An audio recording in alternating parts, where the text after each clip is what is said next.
-23. Yang ditanyakan berapa AR magnesium tersebut, ini kurang ya soalnya.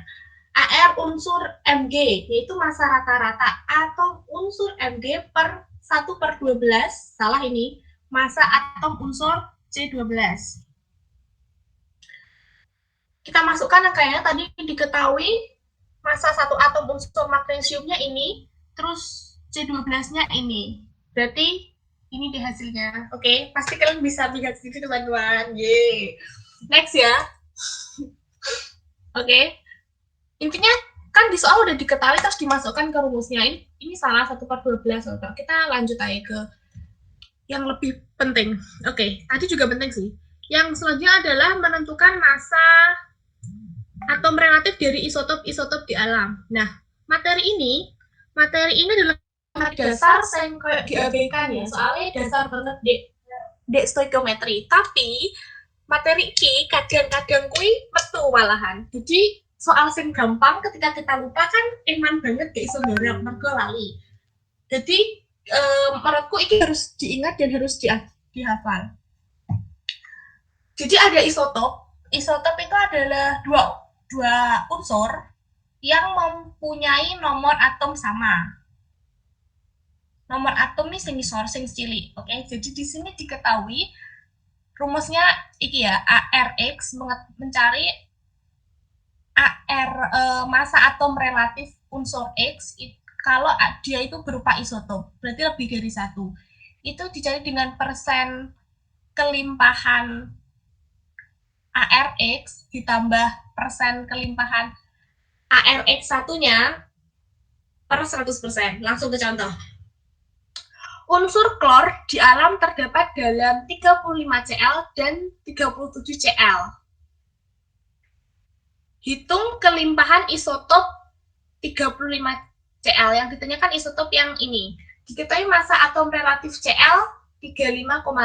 Jadi massa atom relatifnya sudah diketahui, ARX-nya sudah diketahui.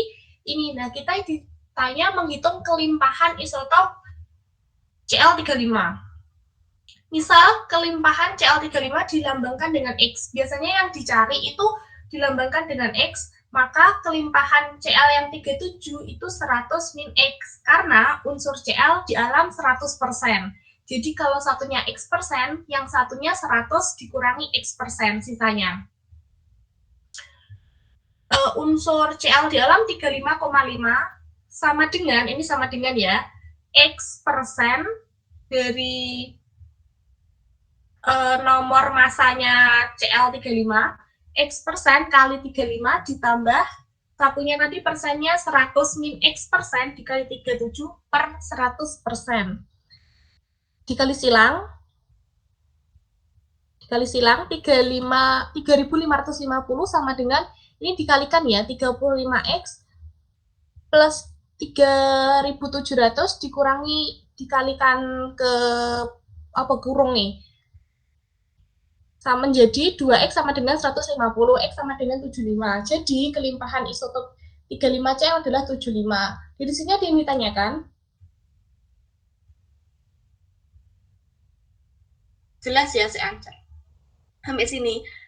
Ini persennya hilang, dicoret ya sama persen bawah. 100% sama X% kan bisa dicoret. Oke, tinggal dikali-kalikan silang, enggak kok. Pokok intinya kalau ada dua isotop berarti cari persen dari isotop masing-masing persennya, total unsur di alam itu ada 100%. Berarti nek sijine X, sijine 100 min X, terus dikalikan nomor massa kan sing beda. Sing beda sijine punya nomor massa 35, satunya nomor massa 37. Tok lah kayak dimasuknya. Oke, next. Selanjutnya sorry. Massa molekul relatif atau MR. Nah, ini sama kayak AR tadi. Massa molekul relatif adalah perbandingan massa molekul dibandingkan massa molekul dengan massa 1/12 ya, massa atom unsur C12. Ini sama seperti yang AR tadi, tapi ini malah jarang keluar di soal. Ya, massa satu molekul Contoh langsung, massa satu molekul senyawa CO2 iki, massa satu atom unsur C12 iki. Berapa massa molekul relatif yang ditanyakan Mr senyawa tersebut? Senyawa berarti CO2. Senyawa CO2 tadi diketahui massa satu molekulnya 7,33 dibagi 1/12 kali massa molekul massa satu atom unsur C12. Jadi hasilnya 44,13. Ini persis sama kayak AR. Cuma kalau AR kan yang diketahui massa satu unsur apa. Kalau ini massa satu molekul. Berarti dia ada lebih dari satu unsur CO2. Contohnya itu. Oke, kita next. Langsung ke latihan. Nah, tadi kan kita cari MR pakai perbandingan antara massa MR itu per 1/12. Sedangkan kita di kelas kalau cari MR kan ini caranya. Berapa massa molekul relatif senyawa K2Cr2O7? Langsung kita kalikan dengan AR yang diketahui di unsur periodik. Oke, sekarang ini dicoba untuk dikerjakan. Nanti hasilnya kalian berapa? Kalian coba dulu mengerjakan. Oh ya, jangan lupa ya Cah, disiapkan kertas sama pensil atau pen. Nanti karena banyak banget yang soal yang akan kita coba bareng-bareng. Jadi disiapkan. Ini tolong coba dihitung. Ada yang sudah mendapatkan jawabannya?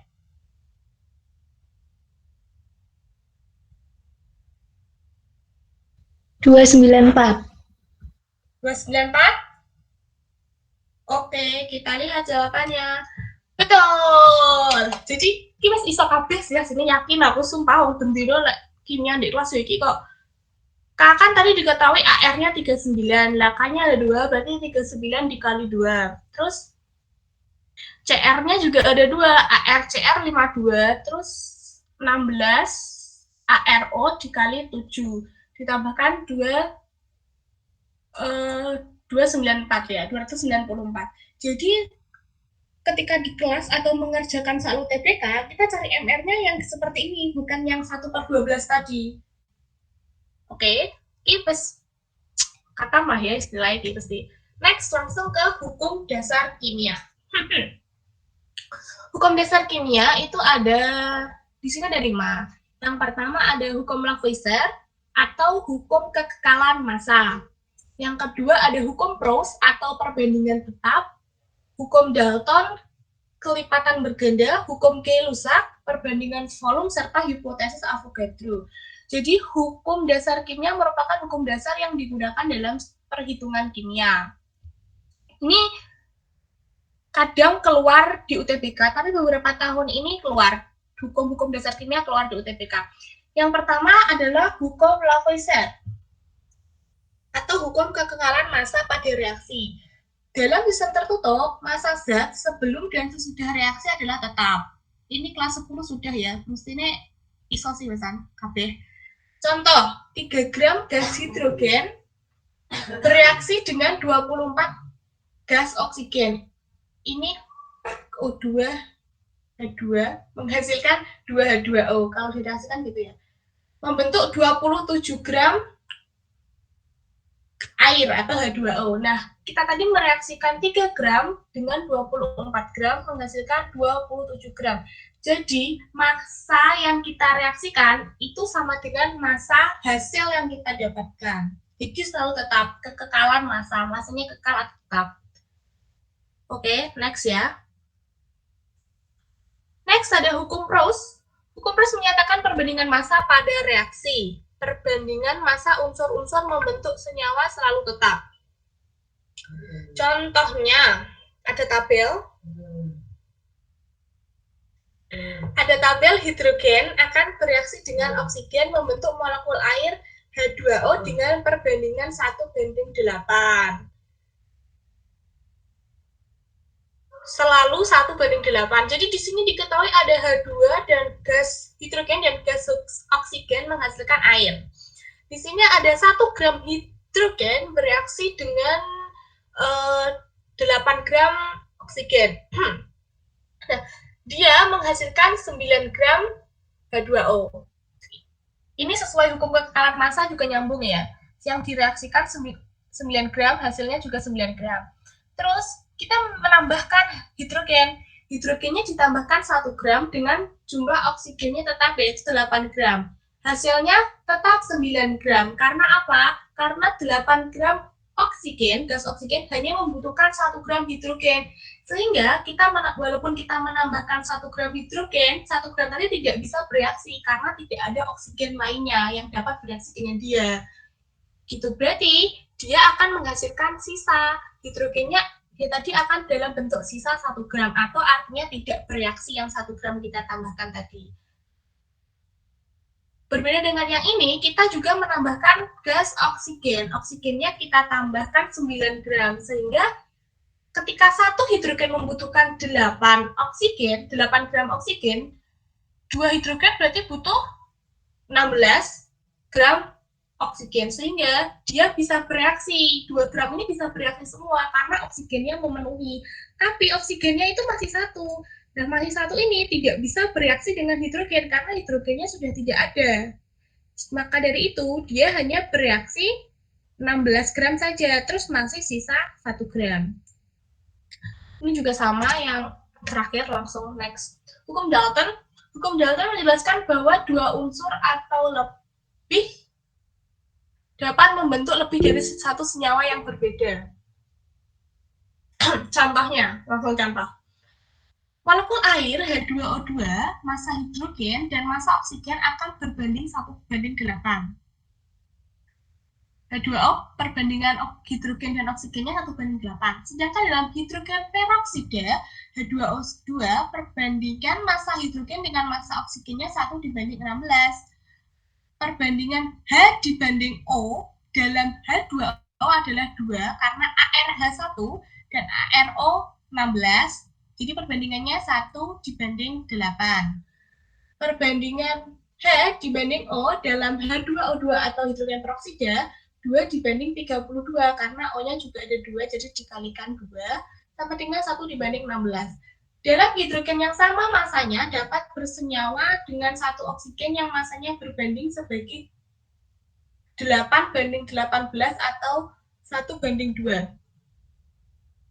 Jadi hidrogennya sama, tadi H2 semua dapat bersenyawa dengan oksigen. Dia dapat membentuk senyawa dengan oksigen yang masanya itu ada 8:16 atau 1:2. Next. Hukum Gay-Lussac. Hukum Gay-Lussac itu untuk gas ya. Pada suhu dan tekanan yang sama, jumlah volume gas-gas yang terlibat dalam reaksi berbanding sebagai bilangan bulat sederhana. Langsung rumusnya. Gay-Lussac ada rumusnya yaitu koefisien gas A per koefisien gas B sama dengan volume gas A per volume gas B. Maksudnya Gay-Lussac ini adalah koefisien dari sebuah reaksi itu merupakan perbandingan volume. Ini koefisiennya 1, koefisien O2 5, koefisien CO2 3, koefisien H2O 4. Maka perbandingan volume mereka adalah 1 dibanding 5, dibanding 3, dibanding 4. Nah ini ada contoh gas propana. 38 ya, propana. Alkana dengan atom C3 yang mempunyai volume 2 liter dibakar sempurna dengan reaksi C3H8 ditambah 5O2 menjadi 3CO2 dan 4 ditambah 4H2O sudah setara. Nah, berapa volume oksigen? Kalau ditanya gitu kan yang diketahui tadi volumenya propana. Berarti volume oksigen itu bisa dicari dari perbandingan koefisien, yaitu koefisien oksigen dibagi dengan koefisien propana dikali dengan volumenya propana menghasilkan 10 liter. Koefisiennya oksigen kan 5, propananya 1 dan volumenya 2, jadi 10. Aku yakin ini sudah bisa semuanya. Oke, jadi jika dicari satu-satu, volumenya propana 2, volumenya O2 oksigen itu 10 dan volumenya karbon dioksida yang terbentuk 6, uap air atau H2O-nya 8. Nah, kalau dibandingkan 1:5 banding 3 banding 4, hal ini membuktikan bahwa Koefisien ini merupakan perbandingan dari volume. Gitu ya. Next. Terakhir, hipotesis Avogadro. Hipotesis Avogadro ini juga sering dipakai rumusnya, tapi dia menggunakan mol. Dia hampir sama kayak Gay-Lussac, cuma kalau Gay-Lussac volume, koefisien, ini mol. Jika langsung contoh ya, langsung contoh. Ini apa ini? Gas volume sama kami jumlah molekul yang sama jika ada tekanannya sama. 1 mol zat itu mengandung 6,02 kali 10 pangkat 23 partikel. Nah, 6,02 kali 10 pangkat 23 ini adalah bilangan Avogadro. Oke. Langsung contoh soal. Jika diketahui air bervolume 250 ml, tentukan jumlah partikel uap air tersebut, di mana gas CO2 bermasa 2,2 gram mempunyai volume 500 ml pada kondisi yang sama. Jadi diketahui volume 1, volume gas A ya. Volume gas A, apa sih ini? Oh, air, ada air ya. Volume H2O 250 ml. Tentukan jumlah partikel yang ditanyakan, di mana gas CO2 yang bermasa 2,2 gram mempunyai volume. Jadi volume nanti bisa dibandingkan volume H2O dibanding volume CO2. Sama dengan mol H2O dibanding mol CO2. Oke. Jadi di sini ada mol H2O yang ditanyakan kan jumlah partikel. Tapi kita cari molnya dulu. Mol H2O per mol CO2 sama dengan volume H2O per volume CO2. Seperti ini ya. Terus mol H2O kita belum tahu, karena H2O yang diketahui hanya volumenya. Terus dibandingkan dengan mol CO2. Mol kan rumusnya massa per mr. Itu nanti sebenarnya ini masih nanti tapi gak apa-apa, massa per mr. Mr-nya tadi kita udah bisa cari mr, massa per mr sama dengan volumenya H2O 250 per 500. Nah, NH2O perkalian silang ya, dibagi, oke, perkalian silang. Hasilnya adalah ini.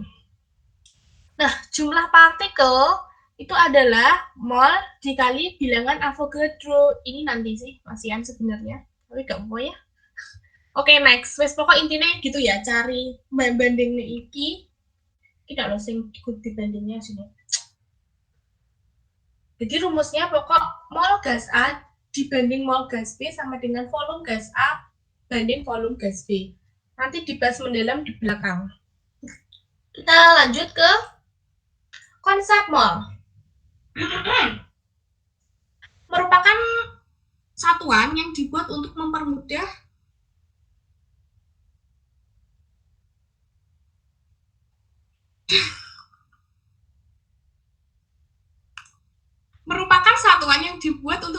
dalam menyatakan jumlah dari suatu atom atau molekul. Satu mol didefinisikan sejumlah yang sama dengan jumlah atom dalam 12 gram unsur C12. Jumlah atom dalam 12 gram unsur C12 adalah bilangan Avogadro. Jadi nanti kita bakal langsung ya ke ini. Yang penting di stoikiometri adalah ini. Jadi di stoikiometri itu kalau kita ketemu soal stoikiometri itu langkah pertama yang harus dilakukan adalah mencari molnya. Karena bisa jadi di soal itu diketahui molaritas. Nah, diketahui molaritas, ditanyakan apapun itu harus melewati mol. Jadi yang pertama kita harus mencari molnya dulu. Dengan rumus mol itu sama dengan molaritas ya. Molaritas itu sama dengan mol dibagi volume. Aku yakin wis hafal kabeh iki. Ya, yakin hafal kabeh, yakin banget. Terus mol ke molaritas berarti tinggal dikali ya, volume dikalikan molaritas.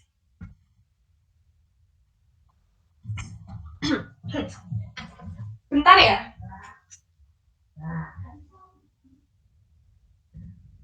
Oke, next.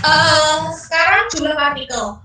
Jumlah partikel itu untuk mencari jumlah partikel kayak tadi kita udah praktek di bilangan Avogadro, yaitu dikali dengan bilangan Avogadro atau 6,02 kali 10 pangkat 23. Mol dikali bilangan Avogadro akan menghasilkan partikel. Terus volume gas itu dalam keadaan STP, untuk mencari volume gas itu bisa mol dikali 22,4 gitu ya. Terus kalau mencari massa, ingat sih ya, kalau mol kan sama dengan massa per mr, berarti kalau massa sama dengan mr dikali mol, tinggal dibalik. Nah, mol di sini adalah jembatan, ini dikatakan jembatan mol karena dari mol ini nanti kita bisa menuju ke yang lainnya. Kita bisa cari molaritas, bisa cari massa, bisa cari volume gas, dan juga jumlah partikel. Maka yang menjembatani untuk ke massa, ke molaritas itu adalah mol. Oke, next. Latihan soal. Ini adalah latihan soal mencari mol. Klorofil memiliki rumus C55H72MgN4O5. Nah, pertanyaannya ini adalah coba untuk kalian kerjakan berapa mol dari 180 gram klorofil. Jadi ini massa. Oh, sorry. Jadi ini massa.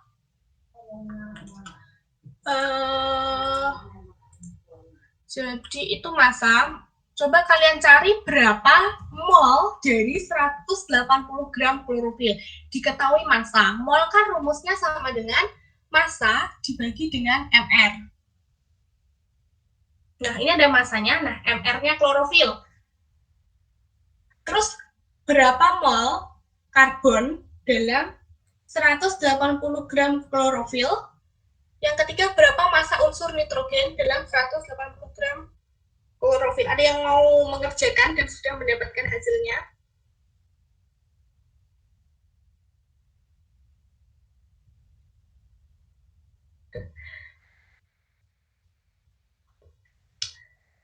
Langsung aja ya, mempersingkat waktu. Ini ada pembahasannya, Udan.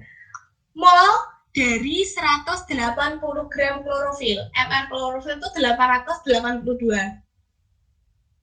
Langsung ya, massa per mr 180 dibagi 882. Kita menghasilkan 0,2 mol. Yang kedua tadi soalnya adalah berapa mol karbon dalam 180 gram klorofil. Yang ditanyakan ini mol karbonnya aja. Berapa mol karbon dalam 180 gram klorofil. Jadi berapa mol karbon dalam senyawa itu. Nah, itu caranya adalah tinggal dikali. Jadi jumlah karbon dalam klorofil itu ada berapa? Ada 55. Nah, untuk mencari mol karbon ini adalah 55 dikali dengan mol klorofil.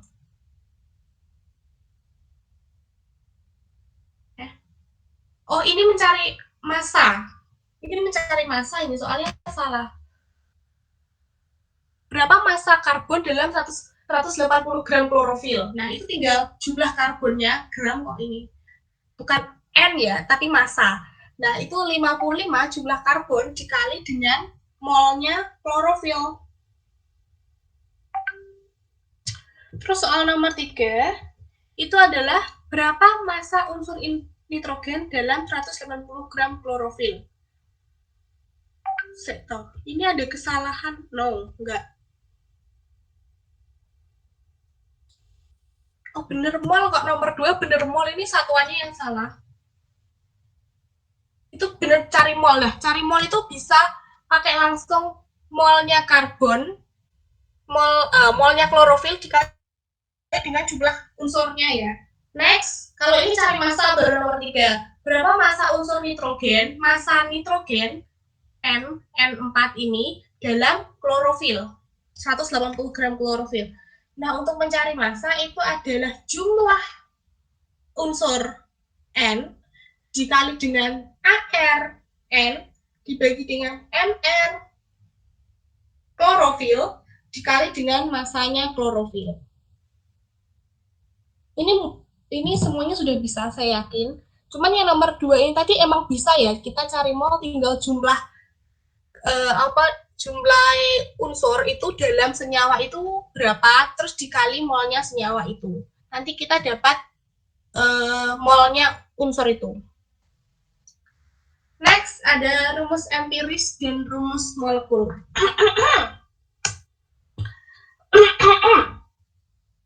Rumus empiris merupakan rumus paling sederhana dari suatu senyawa atau molekul dengan perbandingan antar atom-atom berupa bilangan bulat terkecil.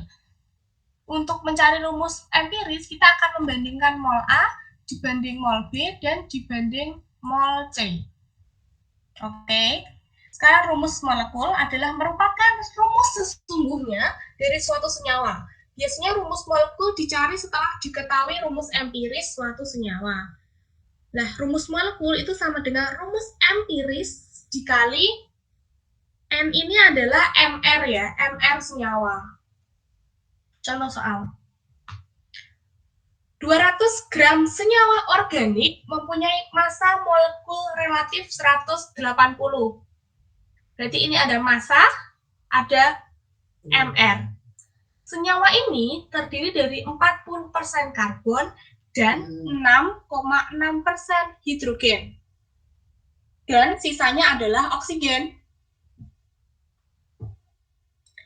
Jika ARC, diketahui ARC 12, ARH1 dan ARO16, maka apa rumus empiris dan rumus molekul dari senyawa ini? Kita coba dulu di kertas kita masing-masing.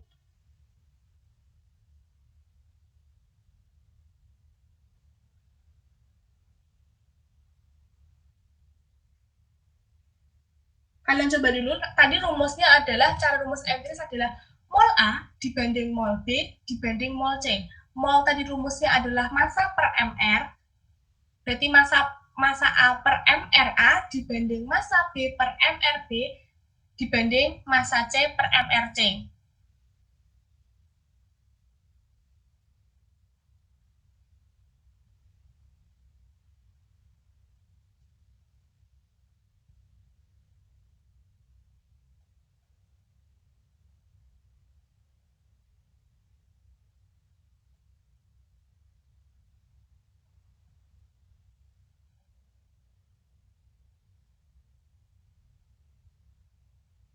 Oke, ya langsung aja ya di pembahasannya.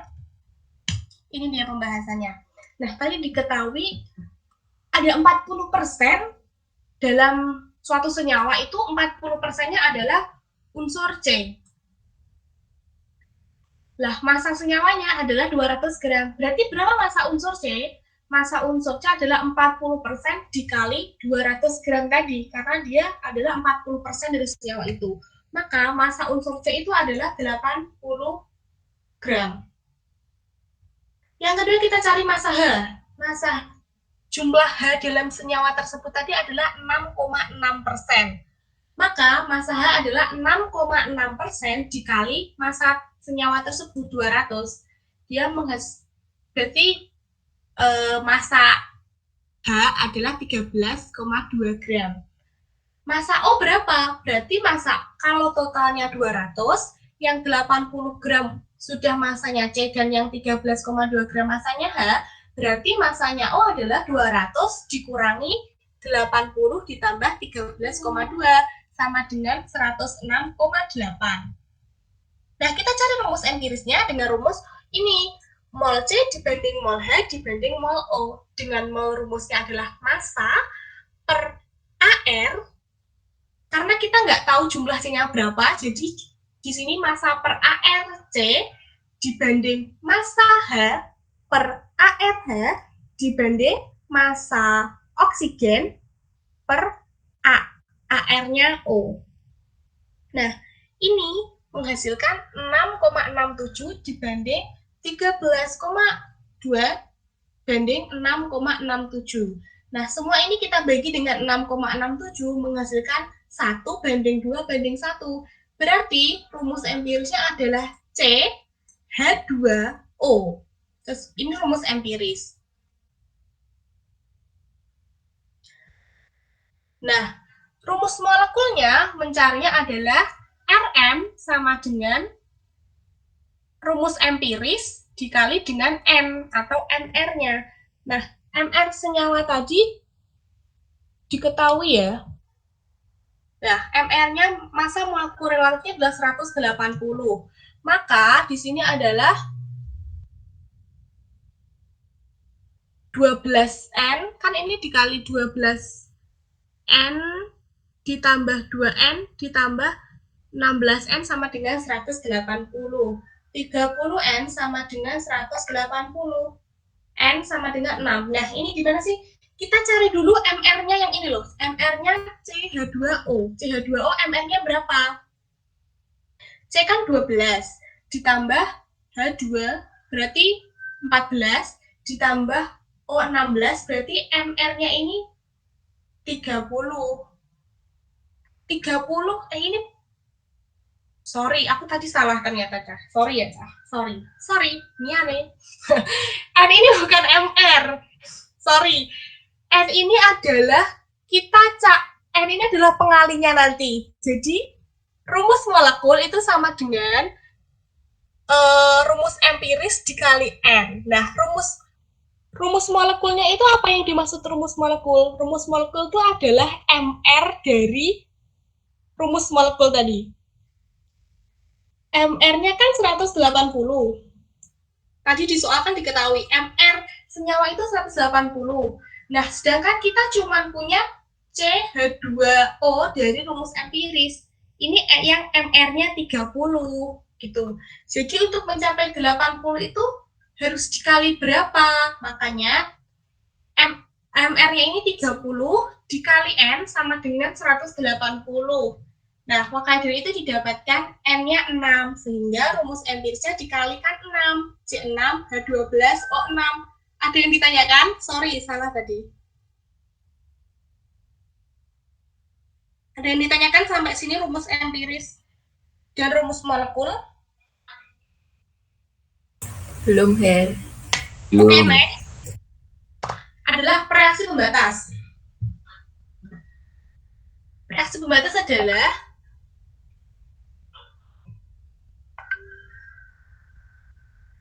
reaktan yang habis ketika reaksi berlangsung merupakan reaksi pembatas. Ingat, reaktan ya. Reaktan yang habis ketika reaksi berlangsung adalah reaksi pembatas. Setiap mol reaktan yang bereaksi atau produk yang terbentuk dibatasi oleh jumlah mol reaksi pembatas. Cara menentukan reaksi pembatas adalah dengan membagi mol masing-masing reaktan dengan koefisiennya. Kemudian, nilai hasil bagi yang terkecil yang menjadi reaksi pembatas. Ini ada contoh tapi nggak ada jawabannya. Gak apa ya. Di sini ada 2H2 ditambahkan O2 menjadi 2H2O. Diketahui, hidrogen di sini adalah 1 mol bereaksi dengan 1 mol oksigen. Siapakah reaksi pembatasnya? Diketahui dari materi tadi bahwa reaksi pembatas itu membagi mol dengan masing-masing reaktan dengan koefisiennya, dengan koefisien reaktan. Jadi 1 mol hidrogen ini kita bagi dengan koefisien H2, yaitu 2, dan 1 mol oksigen ini kita bagi dengan koefisien oksigen, yaitu 1. 1 dibagi 2, setengah, 1 dibagi 1, 1. Lebih kecil yang setengah. Berarti yang habis bereaksi atau yang menjadi reaksi pembatas adalah H2. Oke ya, sampai di sini.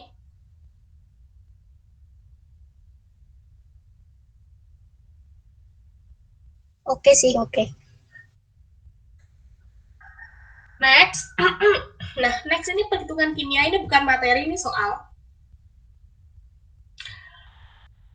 Jadi, ini adalah soal yang menerapkan stoikiometri tentunya, yang sudah kita pelajari tadi. Berapa gram kalium klorida dan oksigen yang terbentuk, dan berapa volume oksigen dari reaksi penguraian 49 gram kalium klorat menjadi kalium klorida dan oksigen. Jadi penguraian 49 gram kalium klorat menjadi kalium klorida dan oksigen jika diukur pada keadaan standar. Tentukan pula volume oksigen jika diukur pada keadaan di mana 2,8 gram gas nitrogen mempunyai volume 100 mili. Diketahui ARK 39, ARCl 35,5, ARO 16, dan ARN 14. Langsung ya. Yang pertama yang ditanyakan adalah berapa gram kalium klorida dan oksigen yang terbentuk. Wow. Yang pertama kita adalah membuat persamaan reaksi yang lengkap dengan koefisiennya. KCl tadi kan apa? Kalium klorat. Kalium klorat, ClO3 kan klorat, berarti kalium klorat KClO3. Terus menjadi kalium klorida dan oksigen. Kita setara. Ini setelah mendapatkan ini disetarakan. Nah, setelah kita dapat reaksinya, kita menghitung mol. Lah, kita kan kembali lagi kalau stoikiometri yang dicari adalah molnya yang pertama. Menghitung mol zat dari zat yang diketahui dengan rumus yang sesuai. Mr KClO3 itu sama dengan ini. 122,5. Cari Mr semuanya sudah bisa pastinya. Terus mol KClO3 sama dengan massa. Tadi masanya KClO3 diketahui ya, 49 gram. 49 gram kalium klorat. Jadi kita tahu masanya 49 dibagi dengan Mr-nya. Kita dapat molnya kalium klorat.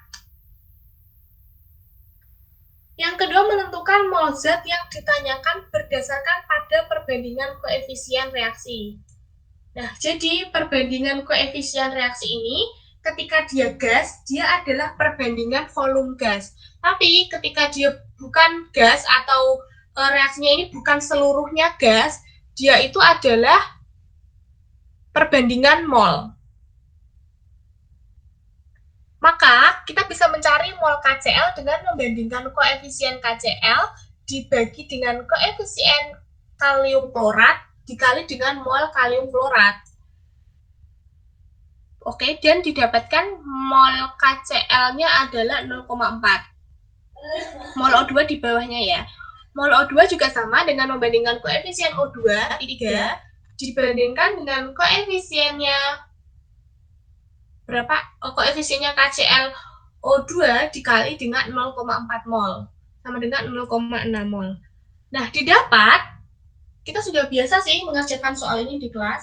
2 KClO3 menjadi 2 KCl plus 3 O2 itu menjadi 0,4 mol kalium klorat, 0,4 menghasilkan 0,4 mol kalium klorida dan 0,6 mol oksigen. Yang selanjutnya apa? Yang ditanyakan tadi kan yang pertama adalah berapa gram, berarti massa kalium klorida dan massa oksigen. Massa kalium klorida sama dengan mol dikali Mr, karena mol sama dengan massa per Mr. Nah, molnya berapa? Molnya KCl adalah 0,4 dikali dengan Mr-nya KCl, 74,5. Menghasilkan 29,8 gram. Terus masanya O2 adalah mol O2 dikali dengan MrO2 sama dengan molnya tadi kita cari 0,6 dikali dengan MR-nya O2 adalah 32 menghasilkan 19,2 gram. Massa KCl ditambah O2 sama dengan tinggal dijumlahkan 49 gram. Jadi soal pertanyaan yang pertama sudah kita jawab. Berapa gram massa kalium klorida dan oksigen yang terbentuk? Yang kedua, pertanyaan yang kedua adalah berapa volume oksigen dari reaksi penguraian? Yang ditanyakan adalah volume oksigen. Pada keadaan STP tadi di jembatan mol, kalau STP kita punya mol itu tinggal dikali dengan tetapan ini 22,4 liter. Karena ini dalam keadaan STP, jadi kita bisa langsung mengalinya dengan 22,4 liter. Mol O2 dikali 22,4 liter. Nah, selanjutnya volume oksigen. Tadi ada pertanyaan ketiga. Oh ya, dan dan volume oksigen jika diukur pada keadaan standar. Tentukan pula volume oksigen jika diukur pada keadaan di mana 28 gram gas nitrogen mempunyai volume 100 mili. Nah, ini berarti yang nggak keadaan STP. Diukur pada keadaan di mana 2,8 gram gas nitrogen mempunyai volume 100 mili. Berarti ke STP. Nah, kita pakai cara apa? Nah, di sini ternyata yang digunakan adalah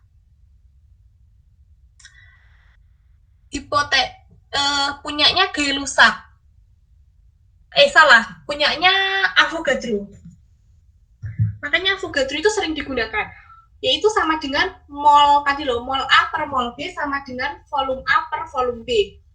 Volume oksigen pada keadaan 28 gram gas nitrogen mempunyai volume 100 mili. Yang ditanyakan adalah volumenya oksigen. Nah, kita ketahui bahwa molnya oksigen dibagi dengan molnya N2 sama dengan volume oksigen dibagi dengan volume N2. Ini adalah hipotesis Avogadro. Nah, maka volume O2 sama dengan mol O2 dibagi dengan mol N2 dikali dengan volumenya N2. Tinggal dikali silang ya, Cah. Tinggal dikali silang menghasilkan 600 ml. Jadi kalau dia dalam keadaan STP bisa langsung dikali dengan tetapan 22,4 asalkan sudah diketahui molnya. Makanya kita kalau ketemu soal stoikiometri harus dicari molnya dulu. Setelah dicari molnya, dia mau kemana itu udah bisa. Kalau tidak dalam keadaan STP, tadi digunakan hipotesis Avogadro. Karena apa? Kok pakai hipotesis Avogadro? Karena yang diketahui ada, jadi volumenya N2 ada, molnya O2 bisa dicari, dan molnya N2 bisa dicari. Makanya di situ bisa pakai hipotesis Avogadro. Oke, next ya. Tinggal sedikit kok ini. Nah, ini adalah soal SBMPTN tahun 2018. Cukup mudah sih ini. Ada yang pengen coba, silahkan kalian coba di kertas masing-masing. Logam nikel dengan Mr59 bereaksi dengan gas karbon monoksida yang memiliki Mr28 pada suhu 130 derajat Celcius menurut reaksi berikut. Ini ya reaksinya menghasilkan gas tetrakarbonikal. Tetrakarbonikal, oke. Karena dia bukan cabang, jadi tetrakarbonikal. Jika 252 gram gas karbon monoksida direaksikan dengan 118 gram logam nikel, massa gas tetrakarbonikal atau NiCO 4 kali dengan Mr171 yang dihasilkan adalah, yang ditanyakan adalah massa gas tetrakarbonicalnya. Ada yang sudah mendapatkan jawaban? Yuk, gak mungkin ya cepat maksudnya gitu deh. Langsung aja dibahas pembahasannya. Ada www.apa. Yang pertama, selalu kita cari mol. Dari tadi untuk membahas soal stoikiometri, pertama kita cari mol, oke? Mol nikel diketahui ada nikelnya di sini tadi adalah 118 gram nikel, jadi ada massa nikel, ada massa ada massa CO, maka bisa dicari molnya. Yang pertama adalah mol Ni adalah 118 gram dibagi dengan AR-nya nikel 59. Nah, berapa? Dia 2 mol. Untuk urusanku oke ini. Aduh. Oke, tak centang nih aku. Jika mol CO tapi diketahui masanya 252 dibagi dengan MrCO 28, maka CO-nya adalah 9 mol. Nah, kita reaksikan sesuai dengan reaksi yang di soal tadi. Ni ditambah 4CO menghasilkan NiCO 4 kali. Nah, molnya berapa Ni? molnya Ni adalah 2 mol, dan molnya CO adalah 9 mol. Selanjutnya apa? Kita cari reaksi pembatas dengan membagi mol dengan koefisien tadi. 2 dibagi 1 menghasilkan 2. 9 dibagi 4 berapa? 2,5. Yuk kan? Oke, 2,5. Berarti yang lebih kecil yang mana? Yang lebih kecil kan yang ini, yang Ni. Ni maka dari Ni kan 2, ini 2,5. Maka dari itu Ni habis bereaksi atau Ni sebagai pereaksi pembatas. Nah, berarti yang bereaksi adalah 2, kan Ni bereaksi semua, jadi bereaksi 2. Sedangkan gas CO, berapa yang bereaksi? Yang bereaksi adalah 4 per koefisiennya Ni dikali dengan 2. Berapa? 4 kali 2 sama dengan 8. Tanda min ini artinya dia bereaksi ya, maksudnya. 8, dia bereaksi 8 mol, berarti dia sisa 1 mol. Sedangkan tetra karbon apa nggak jenenge? Tetra nikel. Oke. Aku gak roh one ning dia nih mocone. Tetra karbon nikel, wes. Itu dia tadi adalah koefisiennya 1/1 dikali dengan 2 mol Ni. Jadi semuanya dikali mol Ni, kenapa? Karena mol Ni-nya habis bereaksi. Jadi patokannya mol Ni. Dia ternyata menghasilkan 2 mol. Nah, sekarang yang ditanyakan adalah massa NiCO 4 kali. Kita sudah tahu molnya ini, jadi sudah punya mol. Kalau sudah punya mol, kita bisa ke massa. Dengan cara dikali dengan MR, mol dikali MR menghasilkan massa. MR-nya diketahui di soal kok.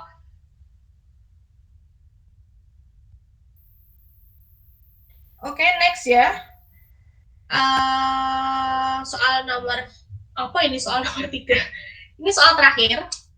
Ini bukan soal SBMPTN tahun berapa, aku nggak tahu. Pokoknya ini soal latihan SBMPTN.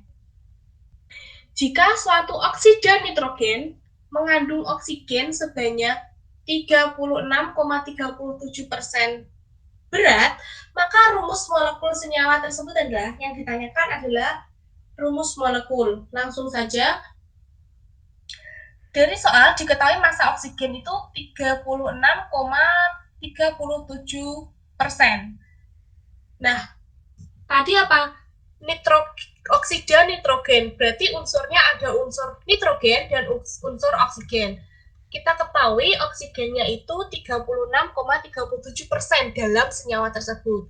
Maka massa nitrogen berapa? 100% dikurangi massanya, persennya massa oksigen. Karena dalam suatu senyawa itu pasti persen massanya 100%. Oleh karena itu, massa nitrogen berarti 63,63%. Nah, kita cari perbandingan mol. Perbandingan mol tadi adalah massa dibagi dengan AR unsur. Nah, tapi di sini adalah persen. Jadi kebanyakan soal itu yang diketahui persennya. Kalau di soal sama sekali gak disebutkan massanya, berarti yang dianggap sebagai massa itu adalah persen. Tapi kalau kayak soal yang tadi itu kan ada persen, ada massa. Yang dicari molnya itu pakai massa, karena massanya diketahui di soal. Sedangkan yang ini kita nggak diketahui sama sekali massanya, jadi diumpamakan persen ini adalah massa. Pokoknya gak nek massanya berarti persennya adalah massa, ngono ya.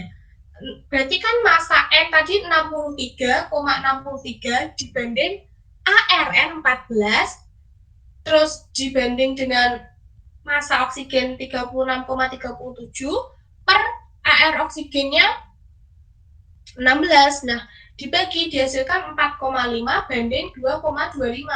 Berarti 2 banding 1. Rumus empirisnya adalah N2O. Nah, kita kan tadi soalnya mencari rumus molekul. Kalau rumus molekul itu kita harus tahu berapa MR-nya molekul yang ditanyakan. Nah, karena di soal di sini tidak diketahui MR dari rumus molekul tadi, maka rumus empiris ini sudah dianggap sebagai rumus molekul. Begitu ya, ini sudah selesai. Yeay, sebenarnya ini babnya belum selesai. Ada bab gas, tapi tidak bisa dimasukkan karena ya tidak cukup ya waktunya.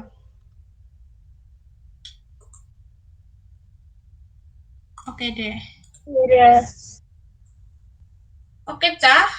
Sekian dari saya. Mungkin ada yang mau ditanyakan, tapi karena waktunya udah habis, tapi tanya nggak apa-apa sih kalau ada yang mau ditanyakan.